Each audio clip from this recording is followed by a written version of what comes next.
I don't know, have you noticed, but in recent years, movies like Parasite and different types of horror have embedded in us this fear of having somebody living in our walls. But I want to ask you, what do you think is scarier?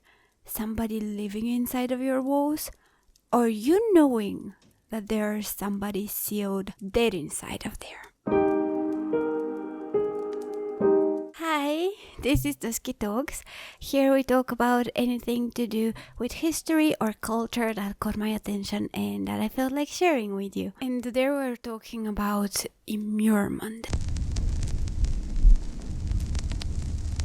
So prepare for a gloomy topic. We're going to be talking about sacrifices and stuff, and the end involves cats. So yeah, be prepared.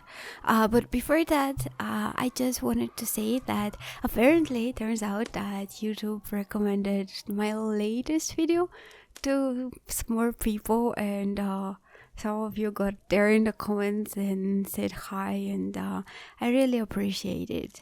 You know, having somebody who is interested in your story is gotta be one of the best feelings out there. So I'm really happy that you're enjoying them so far. And I hope you're interested in today's story too, but prepare, it's gloomy. Okay, so the stories about immurement are spread all over the world, and we need to focus on something because I can't be talking about all of the world all at once. So I've decided that I'll focus on the Balkan region and the story of the walled-up wife because I'm from there and I feel like I can give you a little bit of a personal insight on the matter. After that, we're going to be talking about one Bell in Korea and there being, well, you'll see. I'm not going to spoil it. And lastly, we're going to be talking about parts of Europe and North America and what they used cats for. So, let me tell you how it all started. I was in 3rd or 4th grade and we opened our books for the day and there was this picture of this woman inside of a wall holding a kid. And the backstory behind that was there were 3 brothers who were building this new grand city. And every day they built, but at night it would get destroyed. And so they would build the next day and all their work would be demolished all over again. And that continued for months and they realized that they have to do something about it and they have to sacrifice somebody. So they thought between each other and they decided that they have to sacrifice one of their wives. And so the idea, in order to be fair, was that they're going to sacrifice the wife that arrives first on the next day to bring lunch to her husband. And here the song details how the older brothers get home and warn their wives against coming early on the next day, whereas the 3rd brother is very honest about it and, you know, tells his wife to come as early as usual. In some versions of the song, he does give her a lot of chores to do before the lunchtime, hoping that she would be very busy and she wouldn't arrive on time, but she does them exceptionally quickly. And so, to nobody's surprise, on the next day, the first one who arrived there was the wife of the 3rd brother. And she didn't know what plan has been cooked up for her. And so the brother was devastated, which, man, you should have lied. I know, it's folklore, it doesn't work like that, but and he drops his ring into the water and he's like, I dropped my ring, can you please find it for me? And she goes inside the water and as they're building a bridge right now, while she is searching, they seal her up and she starts crying. She doesn't want to be used as a sacrificial offering. Not to mention, they have a young child. And she needs to live for that child. She needs to feed her child. And she begs them to leave a little bit of an opening, like a hole, so she can be inside the wall but breastfeed her child. And they do so. That just never left my mind for years. I'd be living my jolly old day and then I'd be like, whatever happened to that girl wasn't fair. And you know, we have so many renditions of that song and of that idea. We have such where you don't even need to build the girl physically. You could just go up to her and measure her shadow with a stick or with a piece of yarn and build in the measurement of her shadow. And it is said that the girl would start being more and more pale, more tired, and eventually die. And I found that even more frightening for some reason. I guess because imagine just being sick for days and not realizing that you've been agonizingly sealed into a wall. And then there would be those descriptions of how the girl would show up, like her spirit would show up at night near the place she was sealed in and sing or spin her wheel and make clothes or whatever her favorite activity was before her horrible death. So I decided to dig a little bit deeper and check the anthropological and, cultural explanation, because being a part of a culture doesn't mean that you understand it 100%. You just have an experience with it, but you still need to research it. So I checked and looked around, and apparently there was this ancient belief that buildings need a spirit, a guardian spirit. And this could be achieved exactly through sacrifice, to sacrificing a person who shall from then on be the guardian spirit, warding off the evil. There is another interpretation, and it is that humans, when they decided to create, they challenged the gods in a way. It's a little bit of a hubris. They're like, I can create something. And so when a human decides that they can build something huge like a church or a bridge, and they think that they can, create all those amazing things, the gods are angry and they destroy the thing overnight, showing in a way, know your place. And so you need to appease the gods.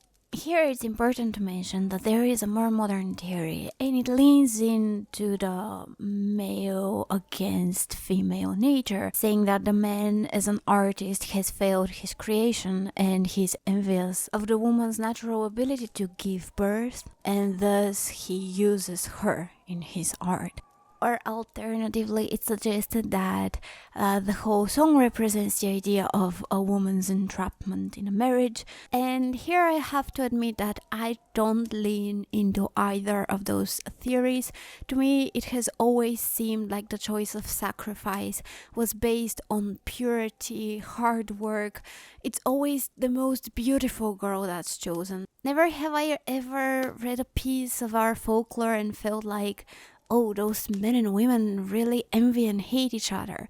But that could just be the hopeless idealist in me, believing that people love each other and that there are other reasons for whatever happens between them. And it's not like I'm an expert, so I'm just saying that I personally don't support the ideas, but I am giving them to you to make up your mind if they make sense to you. After all, they have been theorized by experts, so there is enough solid grounds and authority behind them to be worth considering. And to wrap this topic with a little bit of a grim sprinkle on top, there have been found skeletal remains, and in some parts of Europe it was even used as an execution style. So it's not just within the legends, it exists.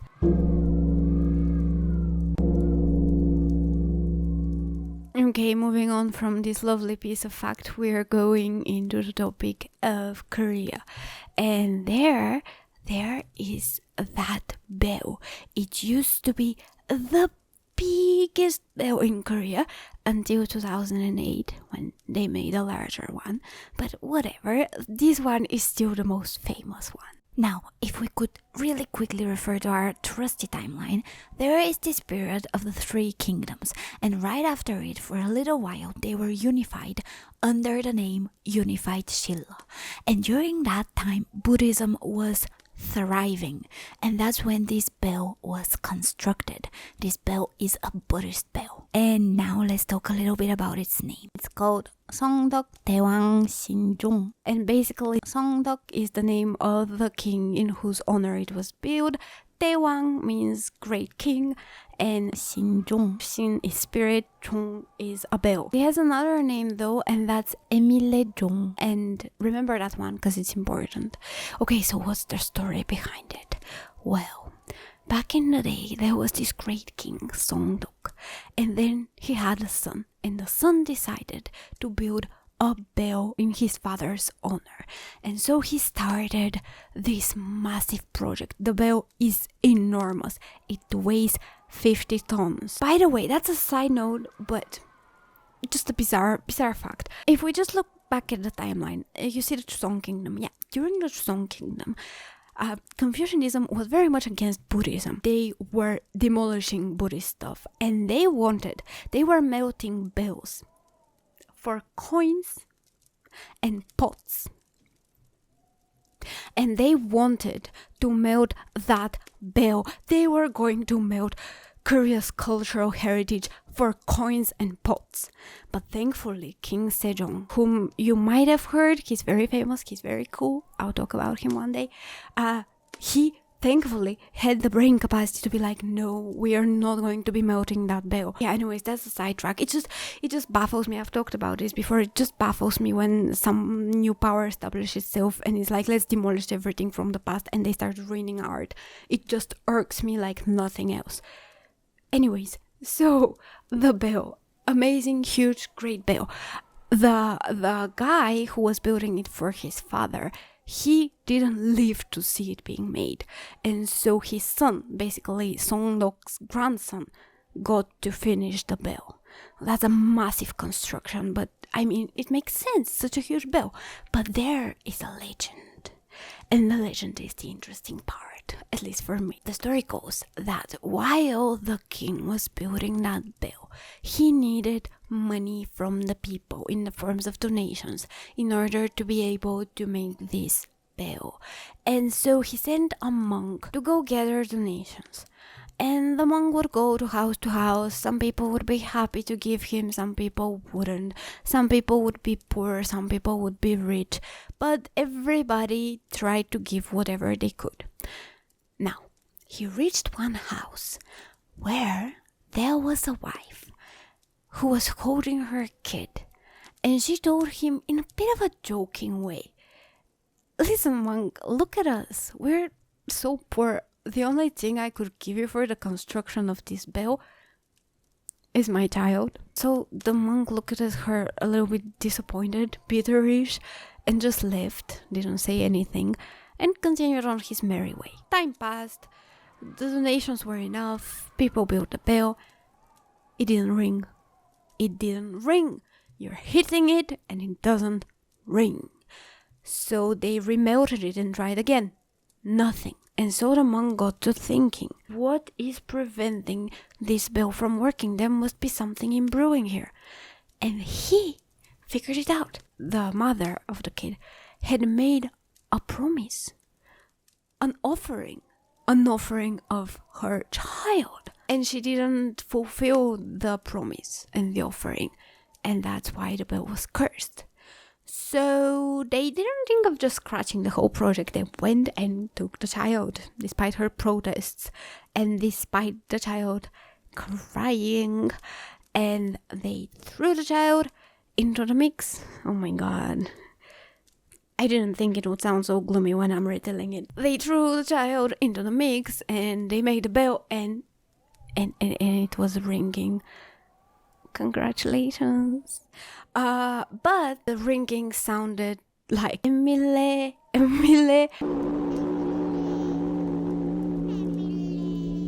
being this call for the child's mother. Wow. But let me tell you, good news. There is no traces of humans inside of the composition of the bell, so it's just a legend. Rest assured, we're safe, yay. And interestingly enough, this legend potentially appeared in written form around the 20th century. So this is very long after the construction of the bell. So because the construction of the bell was somewhere around the 8th century. And thus historians do not take this story for anything. Like if you mention this story in a research paper, they're gonna tell you what methodology did you use, where's the data, where did you get that fact from, how do you know that this story is dated from that time of that kingdom. But interestingly enough, the folklorists and the people who deal with literature don't care about this because they take oral tradition and analyze it, and that's what's important to them. And I am willing to take their perspective because to me it's as much as I love history, to me it doesn't matter that much what time was it dated, as much as I'm really interested in the human soul, the human nature. What made people think a certain way? What caused them to have a certain idea and spread it all throughout the world without sometimes having contact between each other? That's just fascinating to me.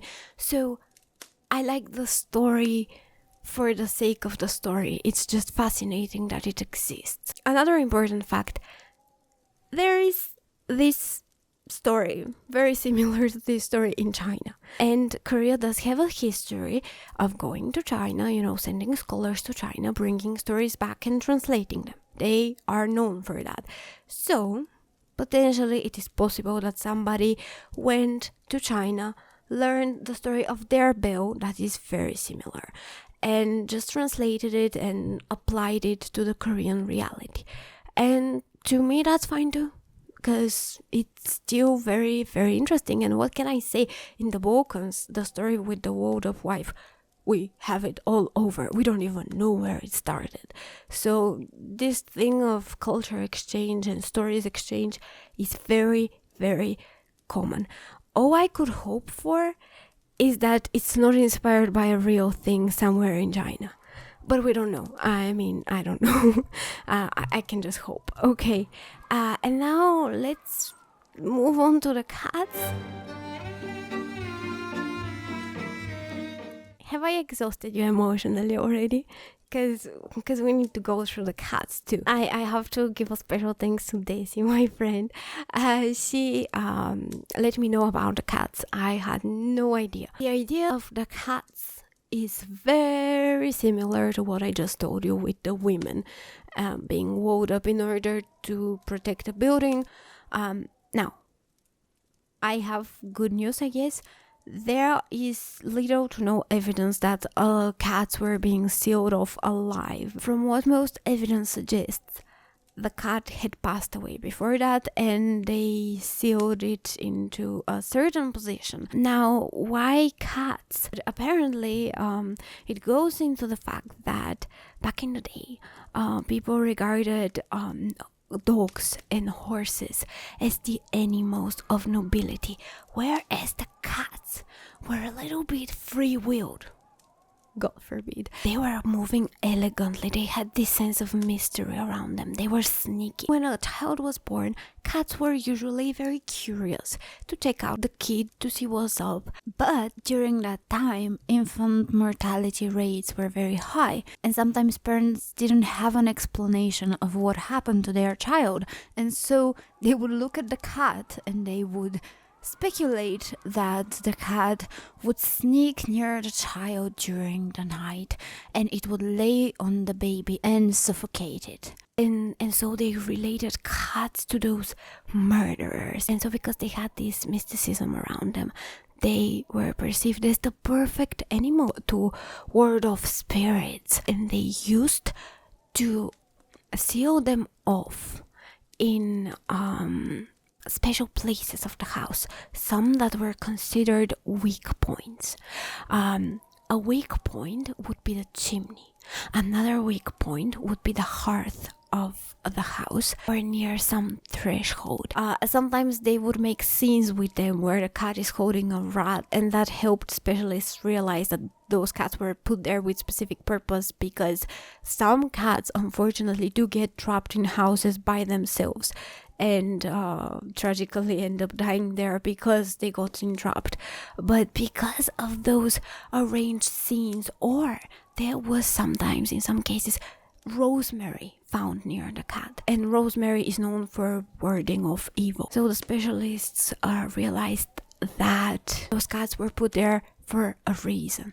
And interestingly enough, when do you think this was rampant? When do you think people needed to feel protected the most? Well, in North America, this happened in the mid to late 19th century, right after the Civil War, when people were feeling lost.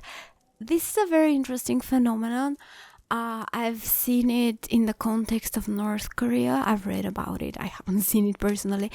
About people just becoming extra spiritual, religious in times of need, which is very understandable, but still very interesting to observe.